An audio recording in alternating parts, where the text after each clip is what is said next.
Assalamualaikum warahmatullahi wabarakatuh. Perkenalkan, kami dari Universitas Sultan Ageng Tritayasa yang beranggotakan 2 orang, yaitu Melinda Ikasari dan Mita Todingrante. Di mana Melinda Ikasari sebagai skenario materi, Mita Todingrante sebagai video editing, Melinda dan Mita pengisi suara dan pembuatan slide materi oleh Melinda Ikasari. Di sini kami akan membahas tentang pendidikan inklusi. Pendidikan inklusi adalah pelayanan yang diberikan untuk anak berkebutuhan khusus tanpa memandang kondisi fisik, intelektual, sosial emosional, linguistik, atau kondisi lainnya untuk bersama-sama mendapatkan layanan pendidikan sekolah reguler. Apa itu anak berkebutuhan khusus? Anak berkebutuhan khusus adalah anak yang memiliki keterbatasan atau keluarbiasaan, baik fisik, mental, intelektual, atau sensorik yang berpengaruh secara signifikan dalam proses pertumbuhan atau perkembangannya dibandingkan dengan anak lain seusianya. Yang berikutnya jenis-jenis berkebutuhan khusus. Pertama, anak dengan hambatan penglihatan atau tunanetra. Anak tunanetra adalah anak yang mengalami gangguan daya penglihatan berupa kebutaan menyeluruh, total, atau sebagian low vision.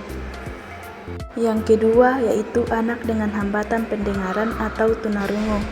Anak tunarungu adalah anak yang mengalami gangguan pendengaran baik sebagian ataupun menyeluruh dan biasanya memiliki hambatan dalam berbahasa dan berbicara. Yang ketiga yaitu anak dengan hambatan intelektual atau tunagrahita. Anak tunagrahita adalah anak yang memiliki inteligensia yang signifikan berada di bawah rata-rata anak seusianya dan disertai dengan ketidakmampuan dalam adaptasi perilaku yang muncul dalam masa perkembangan. Yang keempat yaitu anak dengan hambatan emosi dan perilaku atau tunalaras. Anak tunalaras adalah anak yang memiliki masalah atau hambatan dalam mengendalikan emosi dan kontrol sosial serta berperilaku menyimpang. Yang kelima yaitu anak dengan hambatan fisik atau tunadaksa. Anak tunadaksa adalah anak yang memiliki gangguan gerak akibat kelumpuhan, tidak lengkap anggota badan, kelainan bentuk dan fungsi tubuh atau anggota gerak. Yang keenam yaitu anak dengan berkesulitan belajar. Anak mengalami hambatan atau penyimpangan pada satu atau lebih proses psikologis dasar berupa ketidakmampuan mendengar, berpikir, berbicara, membaca, menulis, mengeja, dan berhitung. Yang ketujuh yaitu anak dengan hambatan majemuk atau tunaganda. Anak dengan hambatan ganda adalah anak yang memiliki 2 atau lebih gangguan sehingga diperlukan pendampingan, layanan pendidikan khusus, dan alat bantu belajar yang khusus.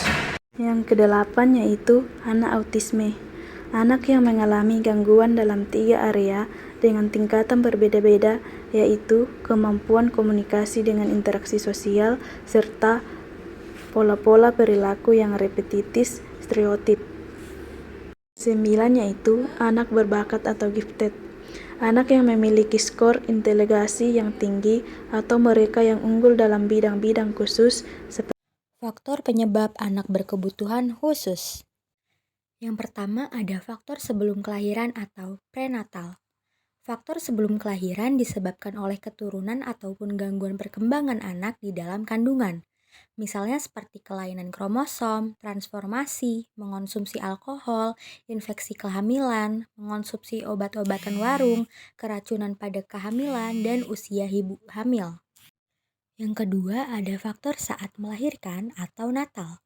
Faktor natal disebabkan oleh kelainan yang terjadi pada saat melahirkan. Misalnya seperti proses kehamilan lama, prematur, kekurangan oksigen, kehamilan terlalu lama lebih dari 40 minggu, kelahiran dengan alat bantu, yang contohnya seperti menggunakan vakum dan tang. Yang ketiga ada faktor setelah melahirkan atau postnatal. Faktor setelah melahirkan biasanya terjadi karena faktor psikologis dan faktor di lingkungan keluarga. Kelainan ini bisa terjadi pada saat usia anak dilahirkan sampai usia 18 tahun yang terjadi karena adanya kecelakaan, terkena penyakit infeksi bakteri, keracunan, tumor otak, dan kekurangan zat makanan. Selanjutnya ada layanan bagi anak berkebutuhan khusus. Yang pertama ada asesmen. Asesmen dapat diartikan sebagai proses penilaian untuk mendapatkan informasi berupa kemampuan, hambatan, serta potensi yang dimiliki anak dalam bentuk apapun yang dapat digunakan untuk dasar pengambilan keputusan tentang siswa, baik yang menyangkut kurikulumnya ataupun penyusunan program dan layanan kebutuhan khusus.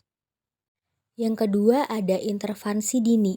Intervensi dini atau deteksi dini merupakan proses menemukanali karakteristik anak yang dimaknai sebagai proses penjaringan atau menemukan apakah terdapat masalah atau kelainan yang ada pada anak tersebut. Yang ketiga ada layanan pendidikan. Terdapat 5 layanan pendidikan bagi anak berkebutuhan khusus, yaitu sekolah luar biasa, sekolah khusus, sekolah inklusi, homeschooling, dan pusat rehabilitasi. Yang keempat ada layanan terapi. Terdapat 6 macam layanan terapi, yaitu terapi fisioterapi, terapi bicara, terapi perkembangan, terapi bermain, terapi okupasi, dan terapi sosial. Sekian dan terima kasih.